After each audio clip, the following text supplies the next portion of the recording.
Graça e paz, tudo bem com vocês? Voltamos aí, mais uma vez aí juntos para aprender da palavra do Senhor. Essa é a lição 6 da nossa escola bíblica, né? A primeira agência do Evangelho.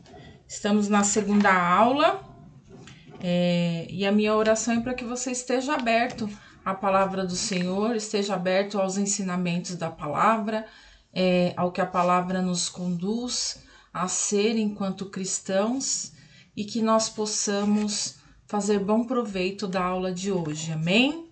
Vamos lá, então, dar início à nossa segunda aula da lição número 6. Estamos chegando na metade da nossa revista.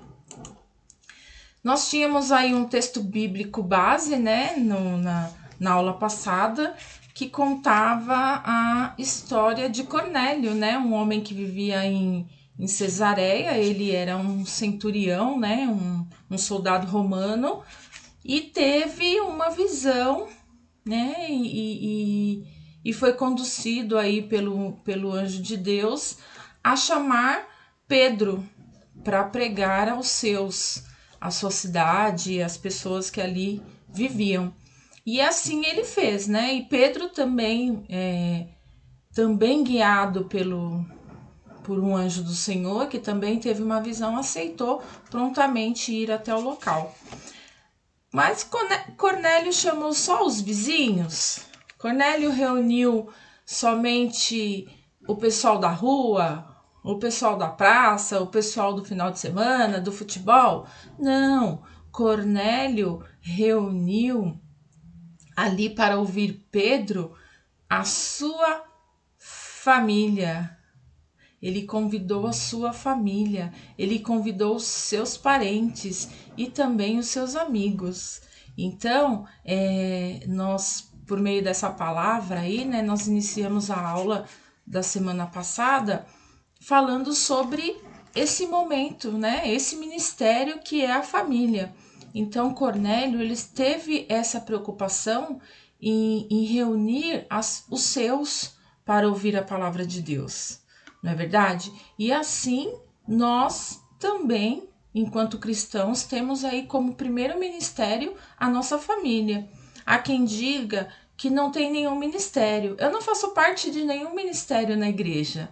Eu não sou do louvor, eu não sou da diaconia, eu não sou do pessoal que faz os programas sociais, de entrega de alimentos, nem de sair às ruas evangelizando.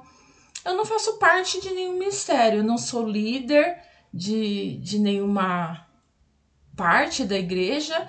E aí a pessoa pensa que por não fazer parte de algum ministério dentro da igreja, né, desses ministérios que compõem ali a organização, ele acha que não tem mistério nenhum.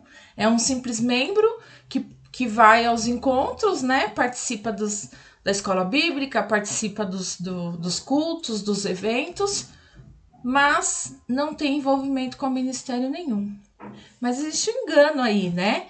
Existe um engano porque o ministério, ele é dado a você, enquanto cristão, lá na palavra de Deus, né?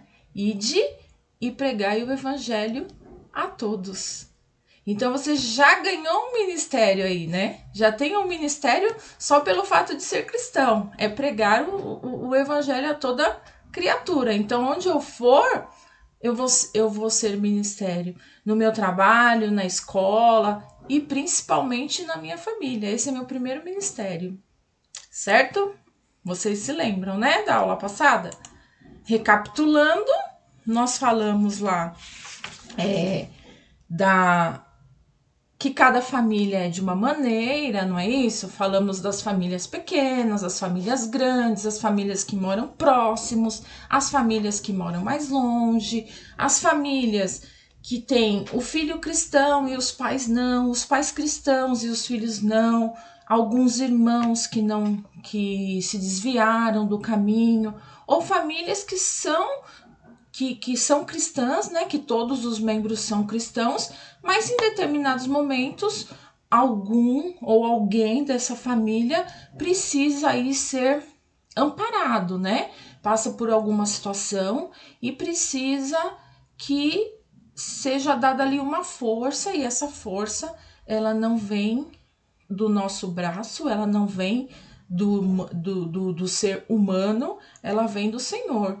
E cabe a nós, enquanto cristãos, dentro do nosso lar, ser esse mensageiro, né? Ser essa pessoa que de repente capta, né, o sinal de que alguém ali não está muito bem, ou está fraquejando na fé, ou algo parecido, ainda que sejam todos cristãos, mas que vá lá dar uma palavra de conforto, falar da Bíblia, falar de algo bacana que aconteceu, que viveu, um testemunho, relembrar alguma aula ministrada, relembrar algum culto, ou simplesmente colocar um louvor para aquela pessoa, certo? Então o lar, ele foi criado por Deus, né? Deus se agrada da família. A família foi criada por Deus.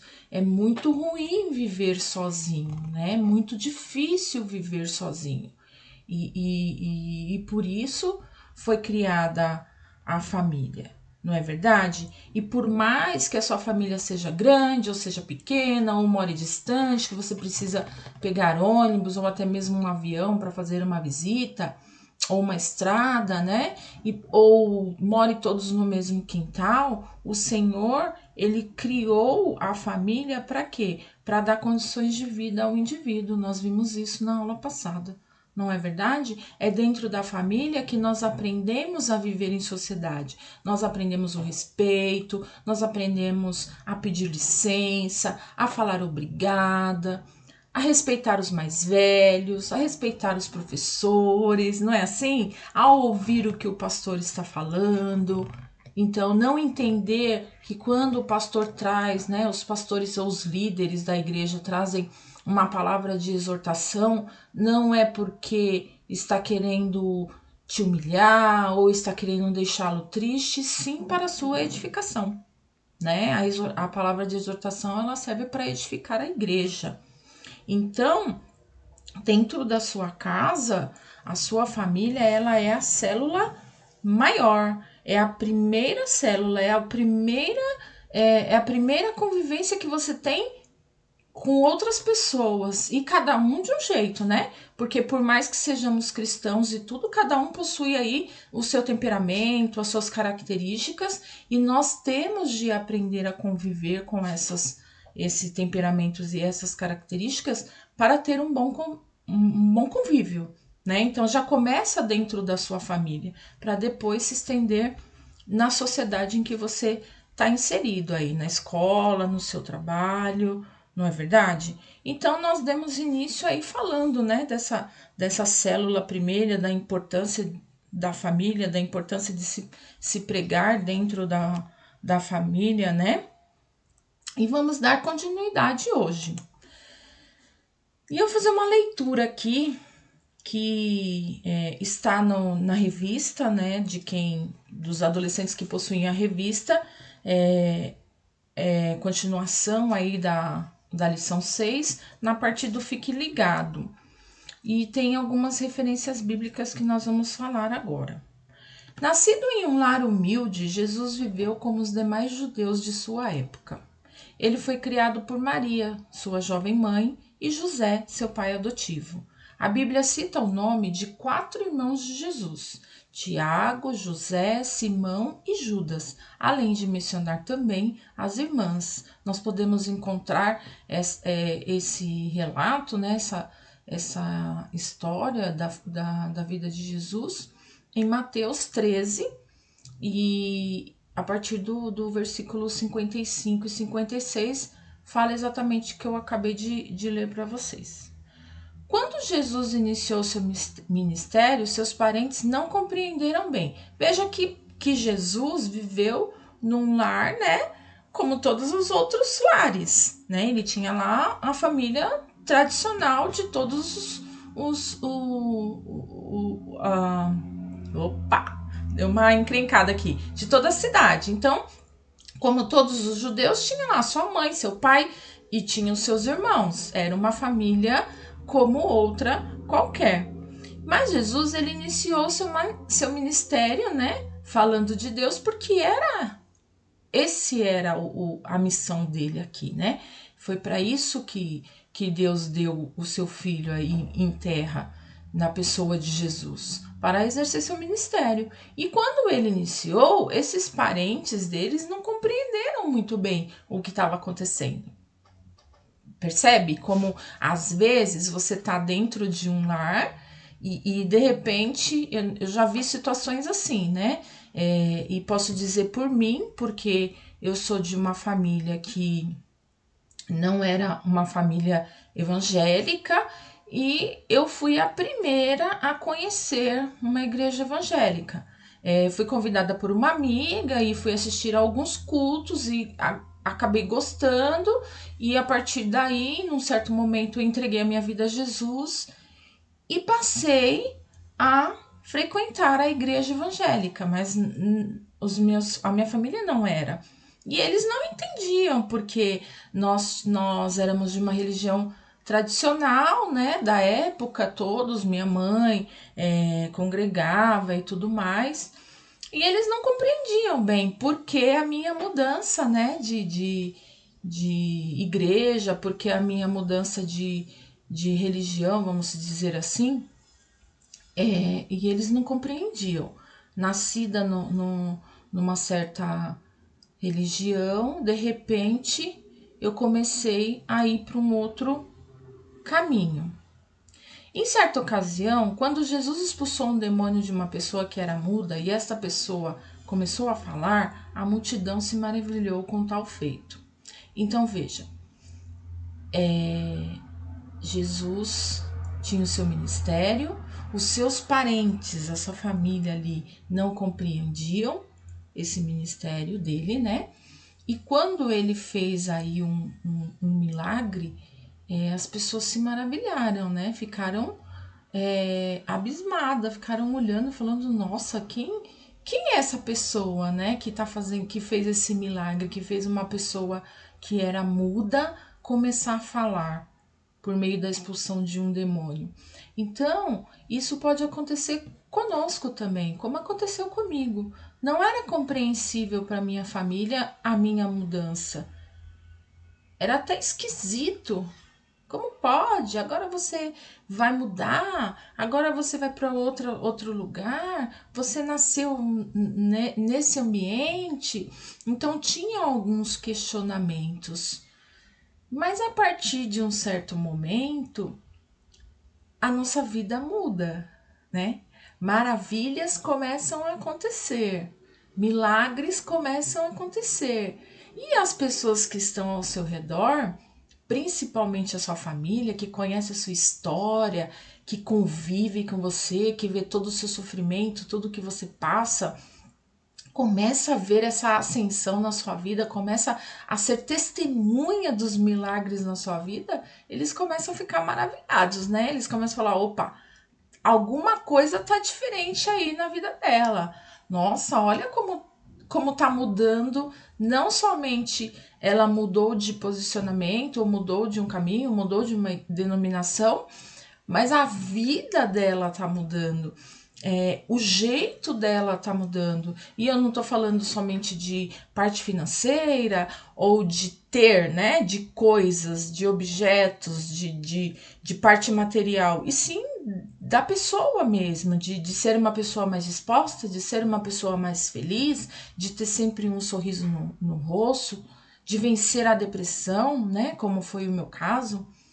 E aí não foi diferente com Jesus, porque as pessoas não compreendiam o que estava acontecendo, não entendiam, mas a partir do momento que começavam a ver os milagres, ficavam maravilhados, embora alguns questionavam, né? Olha como a gente pode ver lá em Lucas 11.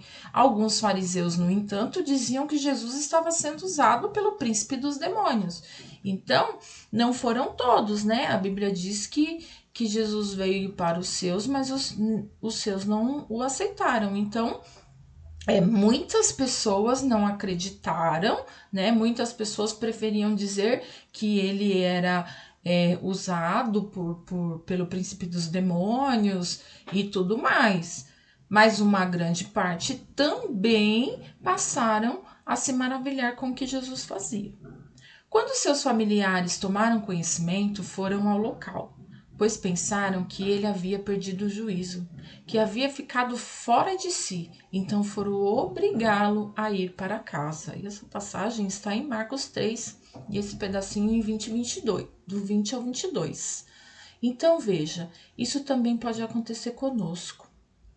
Quando nós entramos numa oração, por exemplo, né? Quando você se ajoelha lá no seu quarto e você começa a orar, e, e eu me lembro de um testemunho na igreja de que os próprios parentes diziam que a pessoa que estava orando, né, e orando em voz alta, estava louca, né? Que era um princípio de loucura. Quantas vezes nós já não fomos chamados de loucos? Quantas vezes já não riram quando você diz estar jejuando? Quando você diz ter acordado de madrugada para fazer uma oração? Quantas vezes as pessoas não acharam que o que você faz na sua vida cristã, a sua dedicação ou a sua rejeição a algumas coisas não seria igual a ter perdido o juízo, a ter ficado louco? Isso acontece, na verdade, acontece no campo da amizade, acontece no campo do trabalho, dos colegas de trabalho, dos colegas de escola, e acontece também em casa. Se você não tem um lar totalmente cristão, se você não tem parentes que são cristãos, todos cristãos, você com certeza já ouviu de alguém que o que você faz enquanto cristão é loucura. Que sair às ruas falando de Jesus para as pessoas é loucura. Não é verdade? É incômodo, talvez. Que orar em voz alta é loucura, que Deus não é surdo, que você não precisa gritar. Muitas vezes eu ouvi isso. Para que gritar? Deus não é surdo. Por que tem que orar em voz alta? E as pessoas não entendem que o orar em voz alta, que o orar com fervor, não é porque você está querendo que Deus escute porque ele é surdo, porque Deus é capaz de ler os seus pensamentos. Se você fechar os olhos e de todo o coração conversar com ele ali em pensamento, ele está ouvindo, não é verdade? Mas nós, quando estamos orando e estamos mesmo tendo aquele encontro, aquela intimidade com Deus naquele momento, é algo que toma conta e a gente sente essa necessidade de gritar, né, para o mundo que nós estamos sentindo a presença do Espírito Santo naquele momento. Mas muita gente não entende e também pode acontecer dentro da sua casa. E por que eu tô falando que Jesus também passou por isso?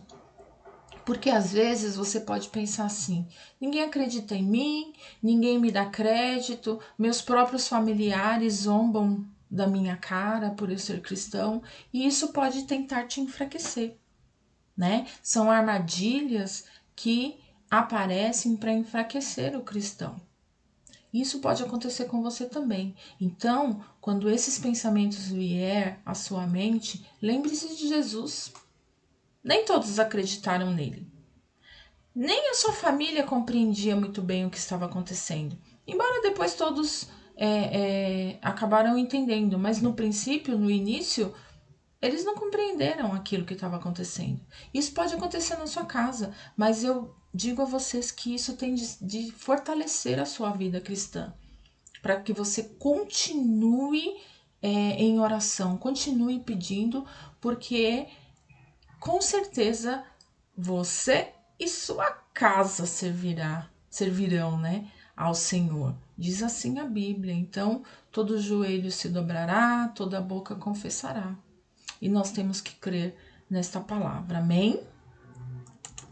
Então, dando sequência aí, ó, dizia que no templo e nas sinagogas, as oportunidades de pregar o evangelho eram mais restritas, ou seja, não era toda pessoa que pregava o evangelho dentro dos templos, né? Tinha as pessoas certas ali, né?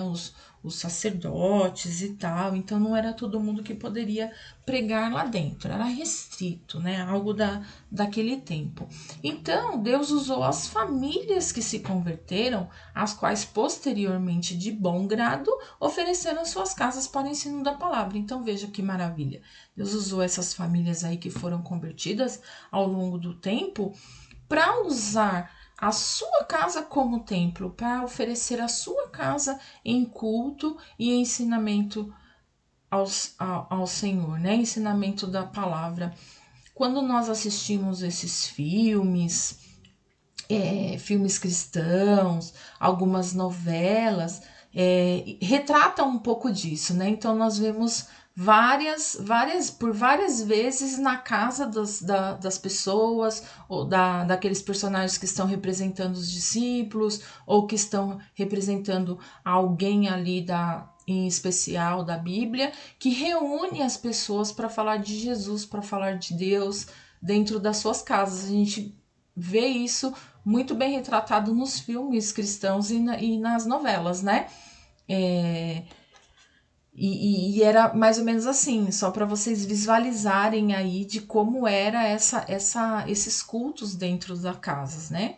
E muitos lares hoje ainda faz isso, né? Ainda abre as suas portas para propagar o nome do Senhor, né? Muitas famílias elas fazem cultos de oração. Já participei de alguns cultos de oração. Nós temos os nossos irmãos às vezes na igreja que oferecem, né, abrem suas casas para fazerem cultos, às vezes é agradecimento de alguma coisa que recebeu, algum milagre, então abrimos os lares para fazer ali um culto mesmo, né? Um momento de oração, um momento de dedicação, um momento de agradecimento. Também as pessoas se reúnem para estudar a palavra, né? Algumas igrejas têm as células e essas células são ou são casais, células de casais ou células de jovens, e eles se reúnem para estudar a palavra de Deus. Outras vezes, essas pessoas se reúnem para visitar alguém. Então, visita um parente que está desviado do caminho e vai lá levar a palavra. Vão em hospitais, né? Pessoas que estão hospitalizadas e não podem mais ir ao culto. Então, pessoas se reúnem, às vezes, em quarto de hospitais para levar a palavra à pessoa que está hospitalizada, uma palavra de conforto. Então, as casas, elas são lugares que Deus usou no passado para propagar a sua palavra. E hoje isso deve continuar, né? As nossas casas, elas devem estar abertas para a salvação do Pai. O nosso testemunho deve ser verdadeiro para alcançarmos os nossos em amor. Então, se eu tenho alguém dentro da minha casa, algum parente, algum familiar, estamos falando especificamente da família, né? Nesta lição. Não que seja somente a família para você fazer isso, é que nós estamos nesta lição falando especificamente da família.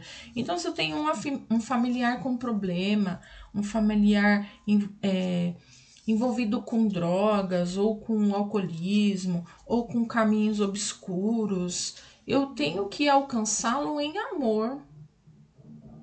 Na verdade, eu tenho que falar que existe um outro caminho melhor. Eu tenho que falar do amor de Deus, eu tenho que falar da salvação do Pai.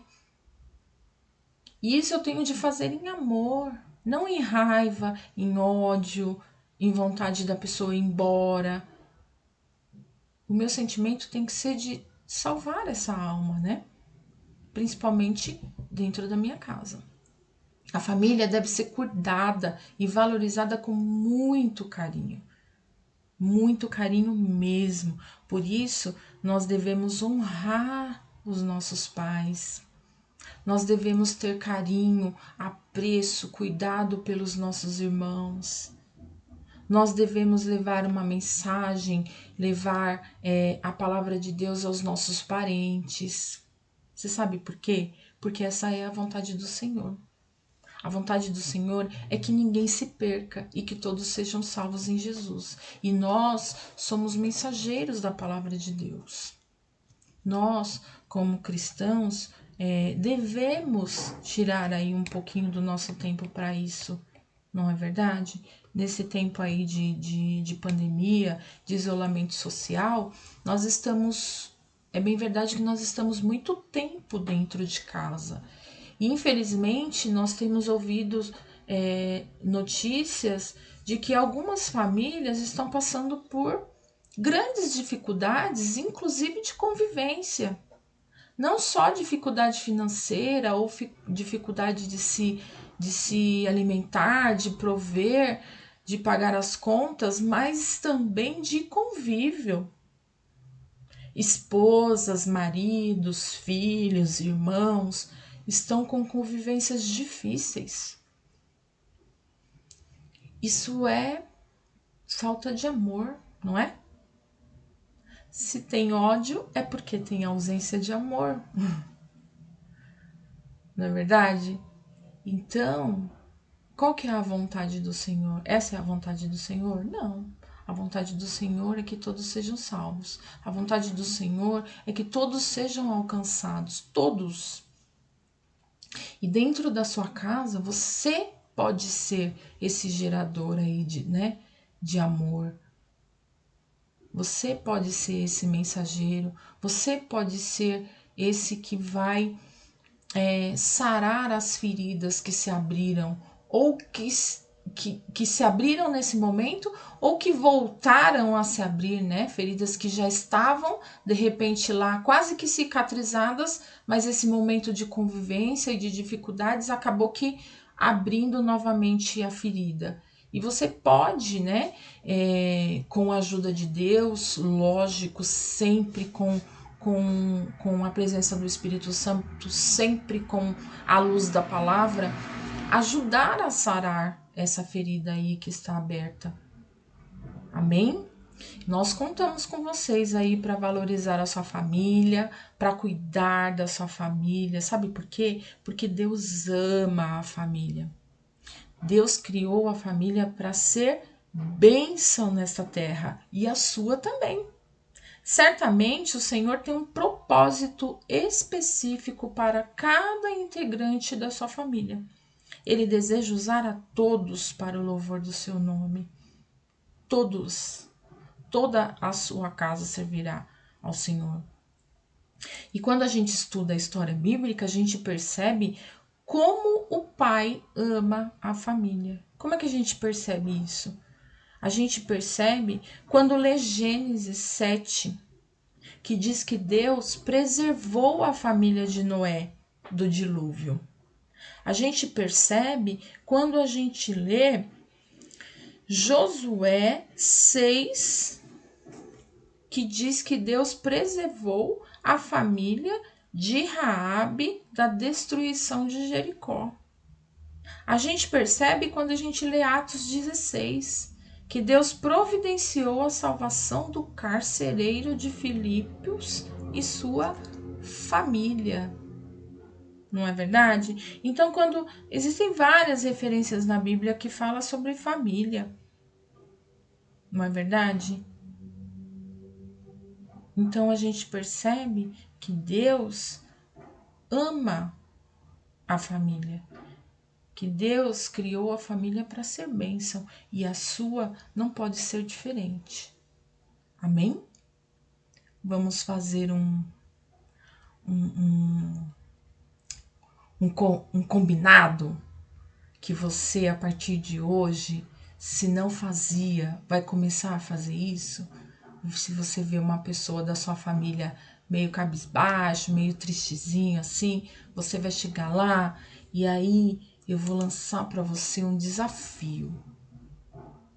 Um desafio, nós vamos combinar, hein? A partir de hoje. Eu acredito que você já faça isso, enquanto um bom cristão. Mas eu vou te desafiar a fazer mais vezes. Sabe o que você vai fazer? Você vai abraçar essa pessoa da sua família aí, ó, todos da sua casa, e vai olhar bem para essa pessoa e vai dizer: Deus é contigo.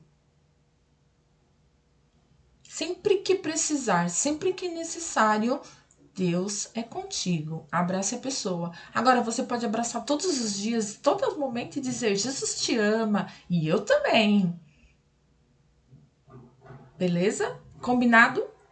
Então nós vamos fazer isso a partir de hoje, abraçar os nossos familiares, falar que Jesus o ama, falar que Deus é com ele, falar que nós estamos ali para ajudar, falar um pouquinho de alguma coisa da palavra. Eu posso ler uma passagem da Bíblia, né? No meu momento ali de estudo, de leitura da Bíblia, eu posso ler um versículo e de repente chamar um familiar para discutir sobre aquele assunto. Olha o que eu li aqui na Bíblia, você concorda? Olha que bacana, isso aqui é muito bom para as nossas vidas. Vamos fazer como Paulo, vamos fazer como Pedro, vamos fazer como Mateus, vamos fazer como Jesus, não é? E aí você vai contagiando todos ali do seu lar. E ele vai perceber, o seu familiar vai perceber que mesmo em meio a dificuldades, mesmo em meio a esse problema todo, esse caos, né, que existe aí fora, que está acontecendo no mundo, essas notícias tristes de todos os dias, nós conseguimos nos alegrar, porque nós temos a presença do Espírito Santo. Nós conseguimos nos alegrar porque nós cremos que existe um Deus que cuida de nós, que está conosco, independente dos problemas, independente dos desafios, independente dos obstáculos. Nós somos igrejas criadas para vencer, e vencer no Espírito Santo, e vencer para a honra e glória do nosso Senhor, para ser testemunho de que existe um Deus que tudo pode e que sara todas as feridas. Amém? Então eu conto com você, hein? Depois eu quero ouvir aí quem aceitou o desafio, como é que foi. Ó, adolescentes da escola bíblica, manda aí para mim seu vídeo do seu desafio. Grava aí o momento do abraço, manda para mim, tá bom? Vou ficar esperando, hein? E o nosso textuário diz que, né, chegando aí ao final da nossa segunda aula dessa lição 6, o nosso textuário diz que, pois a promessa é para vocês.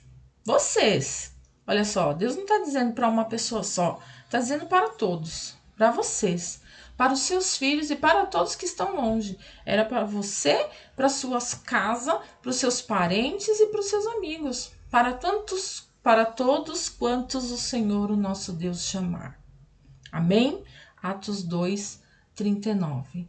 Eu espero que vocês tenham aí uma boa semana na presença do Senhor Jesus, que nós possamos, se assim o Senhor permitir, ter mais uma aula na próxima terça-feira. Fica ligado no canal, não esquece, vou fazer agora a propaganda, né, que eu nunca faço, mas hoje eu vou fazer. Não esqueça de convidar os seus amigos para se inscrever no nosso canal, no canal da Igreja Evangélica Debaixo da Graça. Dê um curtizinho aí, ó. Dá um like aí no vídeo da professora Regina. Deixa o seu comentário e até a próxima terça. Fica na paz do Senhor. Boa semana, Deus abençoe. Muito obrigada pela oportunidade. Beijo!